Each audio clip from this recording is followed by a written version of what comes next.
Good morning. It's Sunday morning around 6:30 a.m. May 1st, 2022 on the East Coast of the United States. So yesterday, my coffees from Nespresso arrived. I've got Papua New Guinea and Peru and Congo and La Completa Refinada and aged Sumatra. So there have been a lot of questions that I've read about the Papua New Guinea. So I thought I would try that this morning. I have an atlas. Let me show you. Do you know where New Guinea is? You know, a lot of people, they've heard these names. They don't know where these places are. All right, here's the world. United States, South America, Africa. Okay, here is Australia, all right? Here's New Guinea. And actually, New Guinea is two countries. The eastern part is called Papua New Guinea. That's where this coffee is from. Okay. And by the way, the coffee belt, where most coffee is grown, is between around here, this area. All righty. Now, here's a map. Here's Australia, right? And there's New Guinea. Okay, so it's near Indonesia. All right. Let me see. Did I mark the map for just New Guinea? Here we go. Okay. So it's in the Pacific Ocean. Okay. Here's some places around Australia. We got New Zealand. We got Vanuatu, New Caledonia, the Solomon Islands, Papua New Guinea. Okay, so I think it's always interesting to see where these various coffees are grown. So this is a single origin. It's just coffee that's been grown in New Guinea. And what they've done with this coffee, you know how we've been talking about what happens to the coffee fruit after it's picked. So with this particular kind, what they do is they remove the skin from the fruit, from the coffee fruit, and they let it sit in the sun for a couple of days to dry. So that means that the fruity stuff, the gooey stuff that's between the skin and the beans is still around it, okay? And so it's drying with that covering the parchment and the beans. Okay, so then after a couple of days, they go on to remove all that stuff. But anyway, and that is called, oh, for heaven's sakes, semi-dry processing. Here, you know what? I read about so many different things this morning, and I'm completely, I do know this is true. They remove the skin. Oh, okay, when they remove the skin, that's called pulping. So this is pulped coffee. That's the coffee fruit with the skin removed. They let that sit in the sun, and that's the beginning of the process of eventually getting it in here. All righty. As I always say, it's early in the morning. I need a cup of coffee. So this is considered a specialty coffee, okay? And, it is an intensity of 5. And this is all Arabica beans. It's a pretty sleeve that it comes in. Now, one of the things that I have read about this is that if you put milk or cream or sweetener in it, that it sort of overtakes the flavor. And you'll kind of lose the flavor. Now, some people have said, oh, I don't know if I want to try that because it's supposed to have a fruity, jammy kind of taste. Well, first of all, you know, when you read these things about coffee, all these, I would say to our untutored palates, you really might not be able to pick up this kind of stuff. All right, let me speak for me, not for you. So I tend to like coffees that are woody, smoky, cocoa sort of notes to them. I tend not to like as much coffees that say they have cereal notes or fruity or flowery. However, I like to try all of them because I don't always pick these things up according to the description. You know, like if you give me a coffee and you say, okay, is it smoky, chocolatey, fruity, winey, flowery, cereal, wet tobacco leaves, oaky, and things like that. In most cases, I don't know. I know what I like. So I'm going to give this a try and see if I like it. Okay, and I am going to try it black because I don't want to ruin the flavor of it. Another thing I've read is run it as an espresso, not as a lungo, because when you run it as a lungo, it just kind of dilutes out the taste of it. And I certainly don't want to do that. So, okay, we're heating up here. Oh, and by the way, I cannot take you to see Sneaky Snake today because yesterday I relocated it. Okay, it's heated up. I took a bag, you know, a plastic bag like you get at the grocery store, and I slid it up over, you remember, I had that bird feeder. So I slid it up over the bird feeder, knotted it at the top, and the bird feeder was where the snake was living.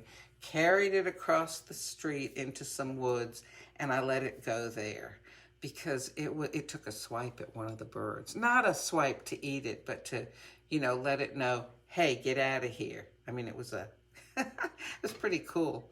Anyhow, but it was scaring the birds away because, you know, the birds would try to be pecking seeds right near where it was sitting, and it didn't like that. That's understandable, right?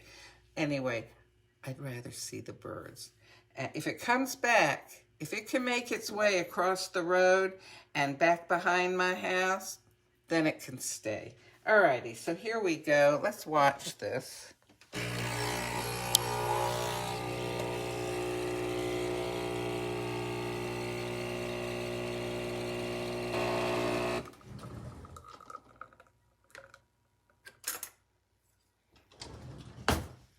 Okay.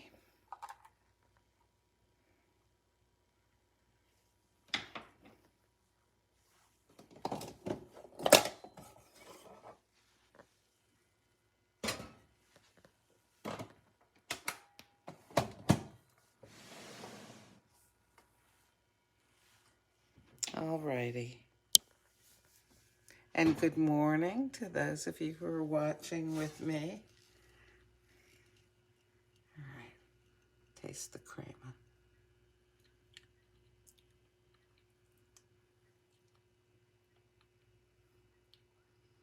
I usually do that when I taste the crema, but yeah, it's interesting.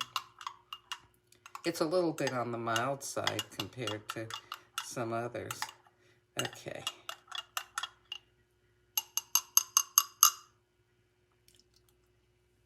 Here it goes. Oh, okay. It actually has a little bit of a jammy, fruity aroma. I mean, honestly, that struck me right when I put it up to my nose, and I wasn't even thinking about, you know, what the description of the coffee is officially. All right, let me try.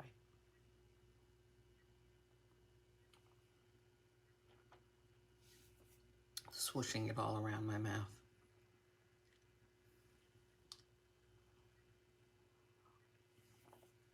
So I read somewhere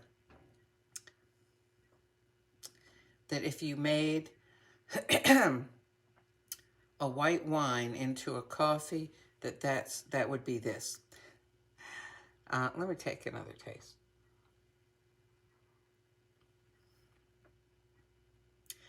I can see why they call it winey. And I can see how if you did put something in it, it would just kind of cover over the flavor because it's very mild. Now, you know, I like an intense kind of coffee, like the Nespresso Italiana coffees, you know, the Napoli and Ristretto and Palermo Casar and things like that.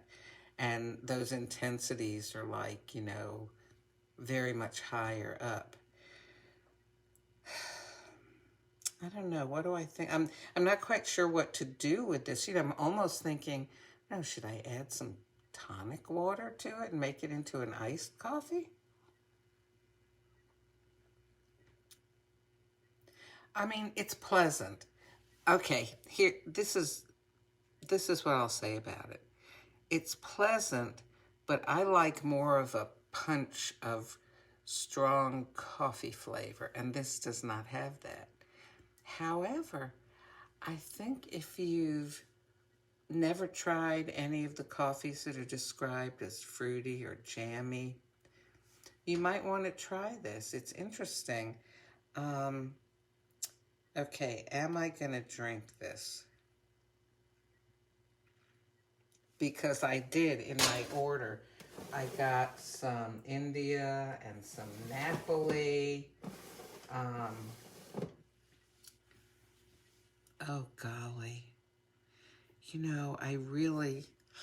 Oh, dear. I'm going to have to find a way to drink this that I enjoy because I'm not really enjoying this right now. To me, it tastes a little bit like medicine.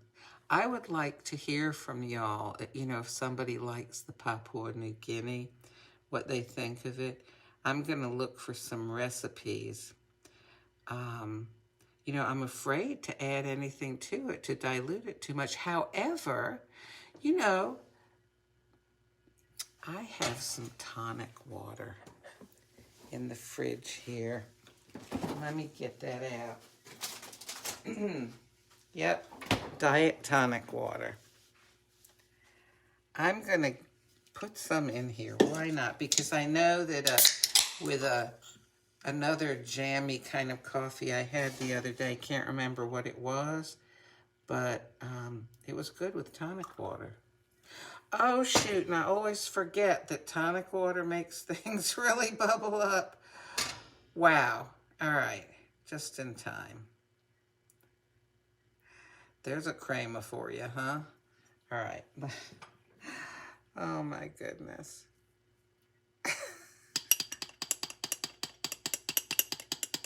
Stir this around and...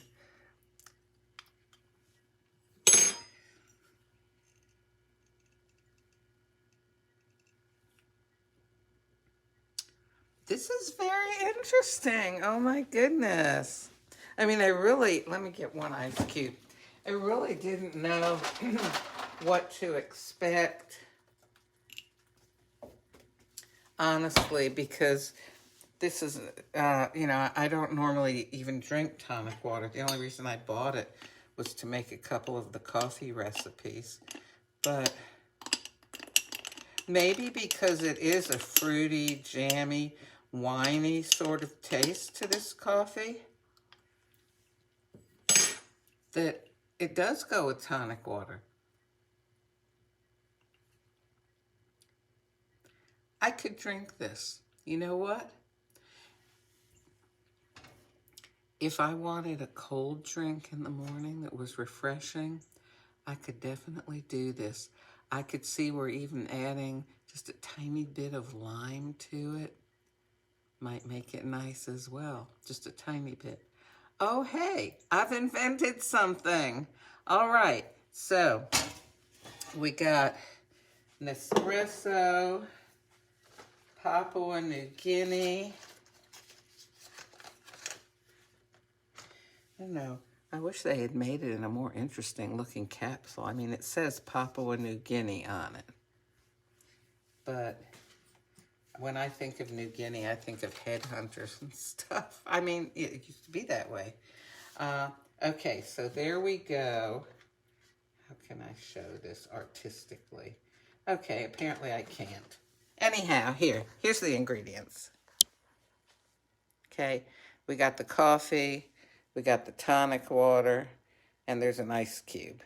There we go. So, you got a little coffee review here and a recipe this morning. Hey, have a good day. I'm going to enjoy drinking the rest of this now. Golly, you know. Oh, I don't have the caffeine count on it because I was thinking maybe I'll make another one and make it an even bigger drink. Let me see. Oh, no, I think that my caffeine list was put out before this coffee came out. Yep. Oh, anyway, so in the next few days, I'll review those other coffees. And my lovely friend sent me some more of these things, which I will re-review. Caramelito, Milano. This is Cafecino. And then this is the, I think the pecan biscotti that came out a couple years ago for Christmas. So we'll also do those. And we'll do all these over the next few days. Okay. You know, I mean, I know that this is can't be a super bunch of caffeine. I mean, even if it was like what I had the other day that had so much caffeine. Oh my goodness. Was it Il Cafe? No, I don't remember. Anyhow, I had something with a lot of caffeine, but this couldn't be more than, say, 130 milligrams. Oh, I'm sure it's not that much. So if I had two, it'd probably be okay. I'm going to make another one, and I'm going to make this in a bigger mug and add more tonic water and ice. Oh, I'm excited.